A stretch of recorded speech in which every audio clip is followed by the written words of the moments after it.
नमस्कार, उत्तराखंड न्यूज देख रहे हैं आप। मैं हूं आपके साथ नेहा दुबे। उत्तराखंड सम्मिलित राज्य कनिष्ठ अभियंता सेवा परीक्षा 2023 के अंतर्गत विभिन्न विभागों के चयनित 1094 कनिष्ठ अभियंताओं को नियुक्ति पत्र प्रदान किए गए।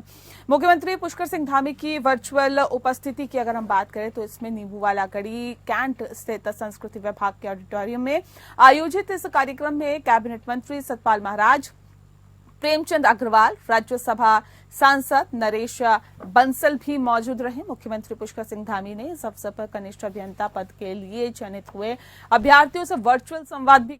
मुख्यमंत्री पुष्कर सिंह धामी ने चयनित सभी कनिष्ठ अभियंताओं को बधाई देते हुए कहा कि आज आपके जीवन का एक नया अध्याय शुरू हुआ है। अपने माता पिता, गुरुओं और ईश्वर की कृपा से सभी को देवभूमि उत्तराखंड में सेवा करने का अवसर मिल रहा है। उन्होंने आशा व्यक्त की कि आज जिन 1094 अभ्यर्थियों को नियुक्ति मिली है, इनसे विभागों को और मजबूती मिलेगी। और मुख्यमंत्री ने चयनित अभ्यर्थियों से कहा है कि ज्ञान, विज्ञान और तकनीक का जिस तेजी के साथ विस्तार हो रहा है, उस हिसाब से नियमित अपडेट रहें।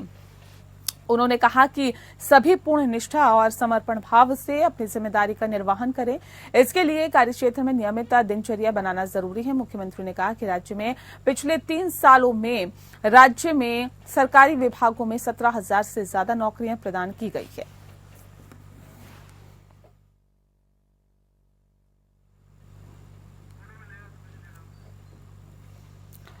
तो बता दें आपको कि जिस तरह से उत्तराखंड का पूरा मामला है और उत्तराखंड में 1094 कनिष्ठ अभियंताओं के लिए नियुक्ति पत्र दिए गए हैं। और बताया ये भी जा रहा है कि उत्तराखंड सम्मिलित राज्य कनिष्ठ अभियंता सेवा परीक्षा 2023 के अंतर्गत विभिन्न विभागों में चयनित 1094 कनिष्ठ अभियंताओं को नियुक्ति पत्र प्रदान किए गए हैं। सतीश कोठारी ज्यादा जानकारी के साथ हमारे संवाददाता सीधे हमारे साथ जुड़ गए हैं। सतीश, जानना चाहेंगे आपसे कि मुख्यमंत्री पुष्कर सिंह धामी ने जो नियुक्ति पत्र बांटे हैं, क्या कुछ इस खास कार्यक्रम का मकसद रहा, क्या उद्देश्य इसका रहा और किस तरह से इस खास कार्यक्रम को आगे बढ़ाया गया, विस्तार से बताएं।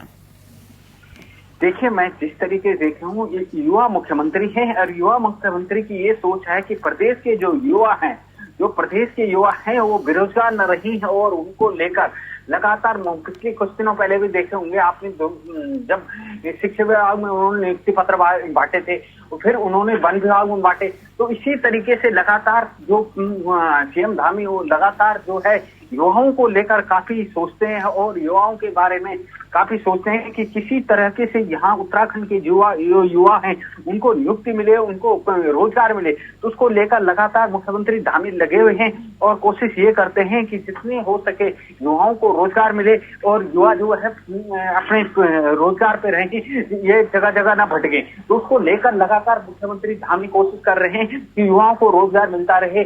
और इसी को लेकर कल ये बीकेटीसी और इन विभागों में जो है नियुक्ति पत्र दिए गए हैं और काफी युवाओं को रोजगार मिला है। जी, बहुत शुक्रिया आपका सतीश, तमाम जानकारी हम तक पहुंचाने के लिए।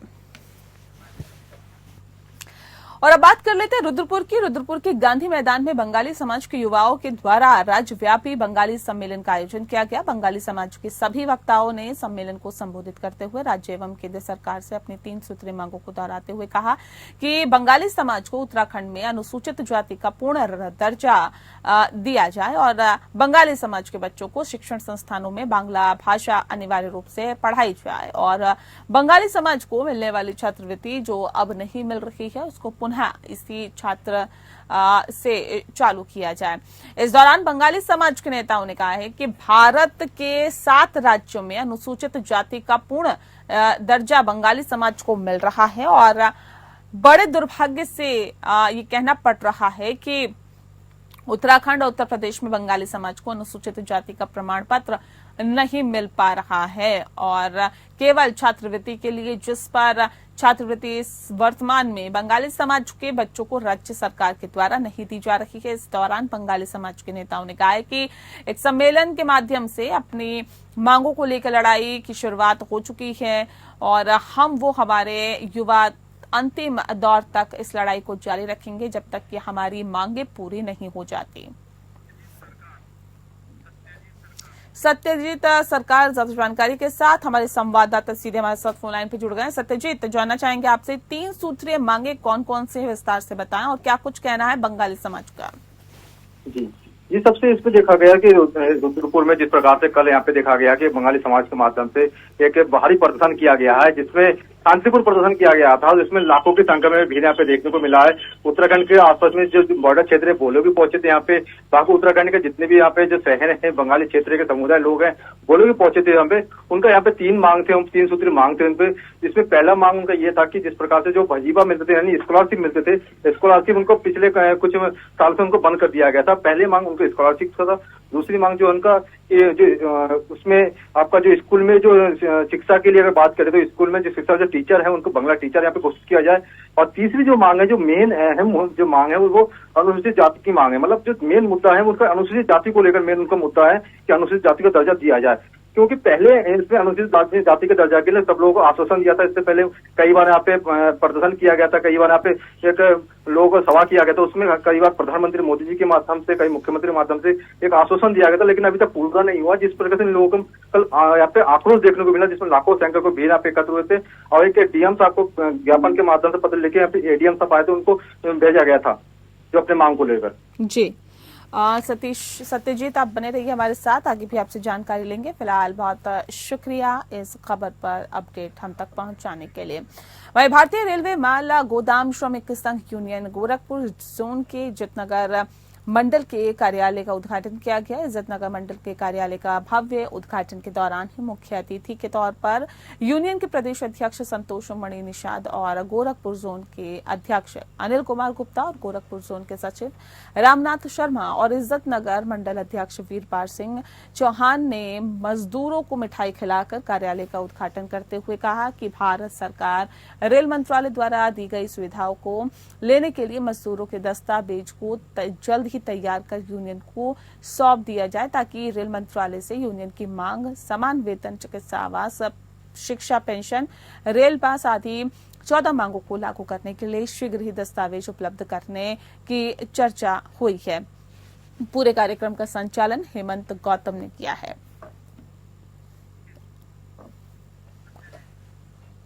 तो कार्यालय का उद्घाटन किया। सत्यजीत ज्यादा जानकारी के साथ हमारे संवाददाता सीधे हमारे साथ जुड़ गए हैं। सत्यजीत, जानना चाहेंगे कार्यक्रम, ये जो कार्यालय का उद्घाटन किया गया है, ये खास कार्यक्रम रखा गया, इसके लिए क्या कुछ खास इस कार्यालय के उद्घाटन के दौरान रहा और किस तरह का फायदा होगा आप लोगों को? जी, इसमें देखा जाए सबसे इसमें रुद्रपुर में खुले रेलवे जो श्रमिक यहाँ पे एक कार्यालय को खुला गया। इसमें जो भारतीय रेलवे जो सबसे मेन जो देखा जाता है कि माल गोदाम के लिए, जो माल गोदाम के लिए यूनियन गोरखपुर जोन की इज्जत के माध्यम से सबसे मेन कार्यालय को एक शुभारंभ के माध्यम से एक ओपनिंग किया गया है। जिसमें जो कार्यालय के अंदर मुख्य अतिथि के रूप में यूनियन के जो प्रदेश अध्यक्ष यहाँ पे संतोष मणि जो निषाद हैं, वो गोरखपुर जोन अध्यक्ष अनिल कुमार जो और अनिल गुप्ता जी हैं, और गोरखपुर के जोन सचिव है रामनाथ शर्मा, वो भी यहाँ पे पहुंचे थे। लेकिन इसमें सबसे मेन देखने को मिला, जितने भी मजदूर संघ के हैं लोग हैं, उसमें खुशी चेहरे में देखने को मिला। क्योंकि खुशी इसलिए देखने को मिला है क्योंकि उसमें जो माल गोदाम के सामान रखने के लिए एक उचित व्यवस्था की गई है, उनके लिए एक स्थायी जगह उसको चिन्हित कर दिया गया है, उसके लिए तो खुशी नजर आए देखने को मिला, जिसको लेकर यहाँ पे एक खुशी के साथ यहाँ पे मिठाई वितरण भी किया गया। और जिसमें 14 मांगों को लेकर यहाँ पे शीघ्र दस्तखत करना उपलब्ध कराने की चर्चा भी की गई है उनके माध्यम से, कि मतलब कुछ यहाँ पे चर्चा की गई है, जो वहाँ पे श्रमिक है उन लोगों की चर्चा की गई है, उसमें संतोष मणि का निषाद के माध्यम से। जी, बहुत शुक्रिया आपका सत्यजीत, तमाम जानकारी हम तक पहुंचाने के लिए। मुख्यमंत्री उत्तराखंड द्वारा समीक्षा बैठक के दौरान 1905 शिकायत पोर्टल कार्यों की समीक्षा के साथ ही शिकायतों पर त्वरित कार्रवाई के साथ ही समस्त सरकारी पोर्टल्स पर कार्यरत कर्मचारियों पर विशेष नजर बनाए रखने के लिए भी निर्देश दिए गए थे। उपरोक्त निर्देशों के क्रम में 1905 पोर्टल पर कार्यरत कर्मचारियों के विरुद्ध देहरादून पुलिस द्वारा कार्रवाई करते हुए भ्रष्टाचार निवारण अधिनियम में दर्ज कराया अभियोग मुख्यमंत्री ने निर्देश दिया। और मुख्यमंत्री के निर्देशों से एसएसपी देहरादून द्वारा मासिक अपराध गोष्ठी के दौरान सभी थाना प्रभारियों को कराया गया था अवगत। एसएसपी देहरादून को गोपनीय माध्यम से 1905 पोर्टल, जो शिकायत पोर्टल के माध्यम से एक व्यक्ति ऐसे दूसरी उसकी जो शिकायत है उसको निस्तारित करने के बीच में पैसों की मांग किए जाने की मिली थी सूचना। प्रकरण की गोपनीय जांच में 1905 शिकायत पोर्टल में नियुक्ति कर्मी द्वारा अपने बाहरी सहयोगी के माध्यम से पैसों की मांग किए जाने की पुष्टि हुई। दून पुलिस द्वारा स्वयंवादी बनकर अभियुक्तों के विरुद्ध पंजीकृत कराया अभियोग।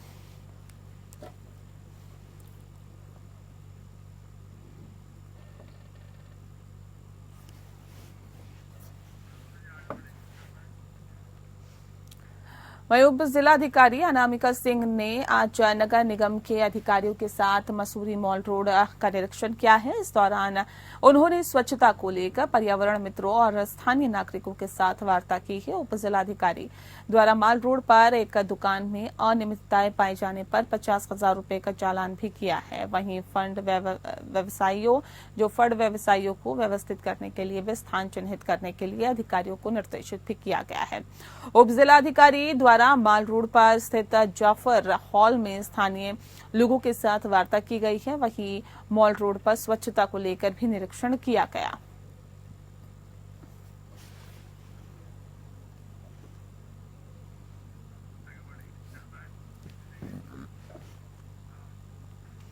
डीएवी पीजी कॉलेज देहरादून में आगामी छात्र संघ चुनाव को लेकर दो गुटों आपस में ही मारपीट शुरू करने लगे। बता दें आपको कि सूचना पर डालनवाला कोतवाली पुलिस मौके पर पहुंची और युवकों को समझाने का प्रयास किया, लेकिन कुछ युवकों के द्वारा पुलिस के साथ धक्का मुक्की कर पथराव भी किया गया। पुलिस ने 22 नामजद 25 अज्ञात लोगों के विरुद्ध राजकीय कार्य में बाधा डालने के संबंध में मुकदमा दर्ज करने के साथ ही 11 मुख्य अभियुक्तों को हिरासत में लिया है।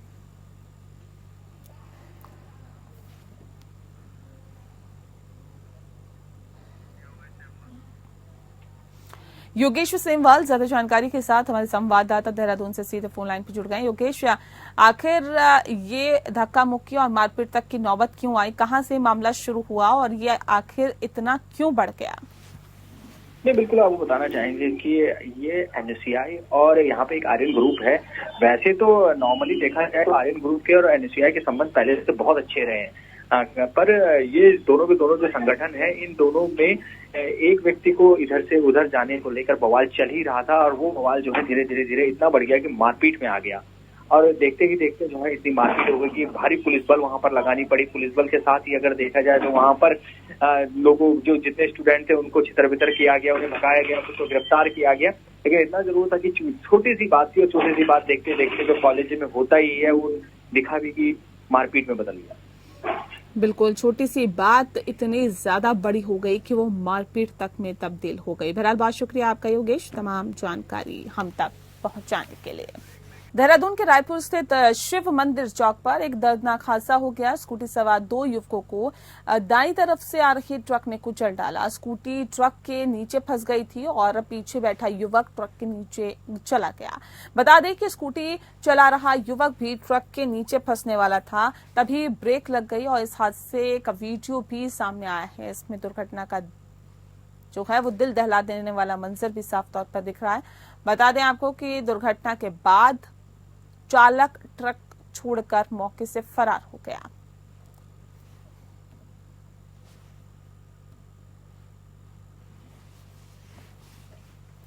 स्पोर्ट्स स्टेडियम रुद्रपुर में पारंपरिक भव्य सांस्कृतिक कार्यक्रमों के साथ 27 सितंबर तक आयोजित होने वाले 5वां राज्य ओलंपिक खेलों का आगाज हुआ है और मुख्य अतिथि क्षेत्रीय सांसद अजय भट्ट, विशिष्ट अतिथि विधायक शिव अरोड़ा ने खिलाड़ियों से परिचय प्राप्त कर उत्साहवर्धन किया और टॉस कर एवं फुटबॉल पर किक मारकर मैच का शुभारंभ किया। इस दौरान आयोजकों द्वारा कार्यक्रम में आए सभी अतिथियों का पुष्प गुच्छ और स्मृति चिन्ह देकर स्वागत किया गया और अभिनंदन भी किया गया।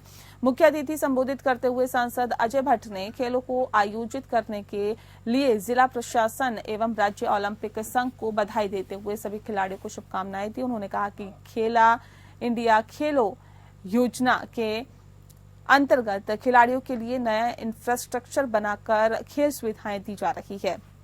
इसके लिए उन्होंने प्रधानमंत्री और केंद्र सरकार का आभार भी व्यक्त किया।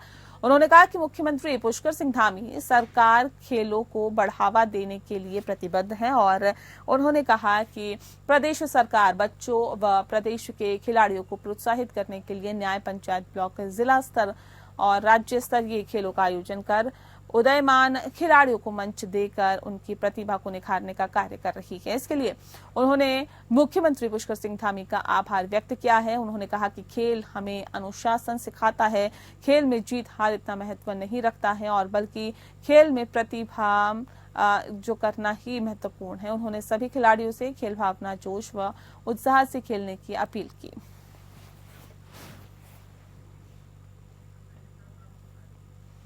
तो मुख्य अतिथि अजय भट्ट भी यहाँ पर मौजूद रहे और 5वां जो ओलंपिक खेल है ये भव्य सांस्कृतिक कार्यक्रम के साथ आगाज इसका हो गया। सत्यजीत सरकार ज्यादा जानकारी के साथ हमारे संवाददाता सीधे फोन लाइन पे जुड़ गए हैं। सत्यजीत, ये खास कार्यक्रम कैसा रहा, विस्तार से बताएं। जी देखिए, जिस प्रकार से कल वहाँ पे देखा गया कि रुद्रपुर के जो यहाँ पे मनोज सरकारी स्टेडियम में जो यहाँ पे सांस्कृतिक प्रोग्राम के साथ यहाँ पे रुद्रपुर में खेल का आयोजन किया गया है ओलंपिक खेलों का, जिसमें 20 सितंबर से 17 सितंबर तक ये होने वाला ये प्रोग्राम और 5वां राज्य ओलंपिक खेलों का ये आगाज था, जिसमें जो मुख्य अतिथि के माध्यम से यहाँ पे जो सांसद अजय भट्ट जी यहाँ पे पहुंचे थे, उसके साथ से रुद्रपुर के तमाम जितने भाजपा के कार्यकर्ता बोले भी पहुंचे थे। ऋषि बरोरा रुद्रपुर के विधायक वो भी पहुंचे थे और जिला अधिकारी उदयराज सिंह वो भी पहुंचे थे यहाँ पे तमाम। और इसमें मेन चीज ये देखा गया कि उन्होंने खुद ये बताया था सांसद ने, जिस प्रकार से खेलों की और जो एक बढ़ावा दिया जा रहा है, उन्हें शीघ्र प्रदेश के राष्ट्रीय खेलों का आयोजन किया जाएगा। उनको विस्तार से जो जीत यहाँ से हासिल करेंगे, जो बच्चे हासिल करेंगे, इसके लिए राज्य स्तरीय खेलों में खिलाड़ियों को अवश्य लाभ मिलने का बात बताई गई है। लेकिन इसमें यह भी देखा गया कि खेल शिक्षा के साथ साथ खेलों में उसमें एक वृद्धि बनाने के लिए बात कही गई है अजय भट्ट सांसद के माध्यम से। बहुत शुक्रिया आपका सत्यजीत, तमाम जानकारी हम तक पहुंचाने के लिए। भारत और बांग्लादेश के बीच कानपुर के ग्रीन पार्क स्टेडियम 27 अक्टूबर से 1 अक्टूबर तक टेस्ट मैच खेला जाएगा। दोनों टीम के प्लेयर 5 सितारा होटल लैंडमार्क में रहेंगे। होटल के शेफ ने क्रिकेटर्स के लिए स्पेशल डाइट चार्ट तैयार किया है। बता दें आपको, वहीं मैच को लेकर भी होटल स्टाफ और मैनेजमेंट में काफी उत्साह देखा जा रहा है। लैंडमार्क होटल के शेफ बलराम सिंह ने एपीएन से खास बातचीत के दौरान बताया कि खिलाड़ियों के वेलकम के लिए ट्रॉफी डिजाइन का केक तैयार किया जाएगा। उन्होंने बताया कि खिलाड़ी जब होटल पहुंचेंगे तब उन्हें रुद्राक्ष की माला, पीला पटका और रोली तिलक लगाकर उनका वेलकम करेंगे। बांग्लादेश के खिलाड़ियों को फूल देकर उनका वेलकम किया जाएगा। शेफ बलराम सिंह ने बताया कि इस बार भारतीय टीम के लिए खाने की 5 थीम रखी गई है। भारतीय टीम के लिए 5 तरह के सलाद और टर्निंग एंड लीफ सलाद को शामिल किया जाएगा। होटल में इस बार मिलेट्स से बने हुए नाश्ते को परोसा जाएगा। इसके अलावा हर खिलाड़ी के खाने में इंग्लिश वेजिटेबल्स पर ज्यादा फोकस किया जा रहा है। इसके अलावा खिलाड़ी देशी स्वाद का भी लुत्फ उठाएंगे। सबसे पहले तो सिक्योरिटी बहुत इम्पोर्टेंट कंसर्न है इस मैच के लिए, तो हमारा कांस्टेंट एडमिनिस्ट्रेशन के साथ कोऑर्डिनेशन चल रहा है सिक्योरिटी बीफ अप करने के लिए एंड डिफरेंट प्लेयर्स के एरियाज इंसुलेट करने के लिए। तो एक तो वो इम्पॉर्टेंट एरिया, उसके अलावा जो प्लेयर्स के लाइक्स और डिसलाइक्स होते हैं उसके अकॉर्डिंगली हम कस्टमाइज्ड ऑफरिंग्स बना रहे हैं डिफरेंट प्लेयर्स के लिए। जैसे कुछ प्लेयर्स ग्लूटेन फ्री खाना प्रेफर करते हैं, कुछ हाई प्रोटीन डाइट्स प्रेफर करते हैं, उसके अकॉर्डिंगली हमारी फूड एंड बेवरेज टीम और शेफ्स प्लान कर रहे हैं सबके मेन्यूज़, चाहे वो लैंडमार्क में हो या फिर ग्रीन पार्क में हो, जहां हम उनको सर्व करेंगे ड्यूरिंग द। कानपुर के ग्रीन पार्क स्टेडियम में भारत और बांग्लादेश के बीच टेस्ट सीरीज खेली जाएगी। सभी खिलाड़ी होटल लैंडमार्क पर रुकेंगे, जहां पर खिलाड़ियों के ग्रैंड वेलकम की तैयारी की गई है। यहां पर उनके लिए कुछ विशेष डिशेस भी तैयार की गई हैं, जिस पर बात करने के लिए हमारे साथ बलराम सिंह जी मौजूद हैं। हम उनसे पूछेंगे, सर किस तरीके की जो डिशेस हैं यहाँ पर तैयार की जाएंगी खिलाड़ियों के लिए? सर हम लोग प्लान तो कह रहे, हमने 3-4 बार सबको बता रखा है कि हम लोग डिफरेंट प्लान कर रहे हैं, सब डिफरेंट कुछ इनके ऊपर उनके डाइट के हिसाब से हम सारी चीज़ें प्लान कर रहे हैं। डाइट के अकॉर्डिंग ही मील्स उनको देंगे, जो उनके डाइटिशियन होंगे उनके साथ फॉलोअप चलता है और सारी चीज़ें हम उनके हिसाब से ही प्लान करेंगे। और डिफरेंट कुछ लाइक राजस्थानी, गुजराती, कोस्टल, ये सारे फूड हम कर रहे हैं उनके डाइट के अकॉर्डिंग। सर बात करें कि जिस समय प्लेयर्स यहाँ पर आएंगे तो उनके वेलकम के लिए क्या खास किया गया है? वेलकम के लिए हम लोगों ने जैसे शुगर के उनको हेल्दी शुगर से एलर्जेंस क्या होता है, हेल्दी नहीं होता है, तो शुगर के जूस हमने प्लान किया है कि उनके वेलकम में रखेंगे, याकुल्ट रखेंगे। एक केक का बहुत अच्छा, अभी उन्होंने 2020 का वर्ल्ड कप दिया था, उस शेप में हम केक क्रिएट करेंगे जिसके साथ उनके केक कटिंग कराएंगे। और उनके लिए रुद्राक्ष का माला और वो एक भगवा कलर का गमछा बोल सकते हैं अपने यूपी में, वो हम लोग दे रहे हैं उनको। सर जो भी खिलाड़ी आएंगे पहली बार उनके मिलेट्स से आइटम बनाए जाएंगे। मिलेट्स इसलिए प्रमोट कर रहे हैं, देखिए मिलेट्स एक तो हेल्दी है, सबको ही पता है, पहले सब लोग यही खाते थे, मिलेट्स ही खाते थे। गवर्नमेंट भी बहुत प्रमोट कर रही है और पीपल आर वेरी अवेयर कि मिलेट्स से बेनिफिट्स क्या है। आपको उसमें जितने भी प्रोटीन और सारी चीज़ें चाहिए तो वो मिलती हैं उसमें, तो वीट को थोड़ा अवॉइड कर रहे हैं, मिलेट्स को ज़्यादा प्रमोट करते हैं। Thank you sir. तो थे हमारे साथ ये से बलराम सिंह, जिन्होंने बताया कि जो भी खिलाड़ी आएंगे उनके लिए खास तौर पर डिशेस तैयार की गई हैं, जिसके लिए यहाँ पर काफ़ी उत्साह भी है। Shiva Sharma, AP news, Kanpur.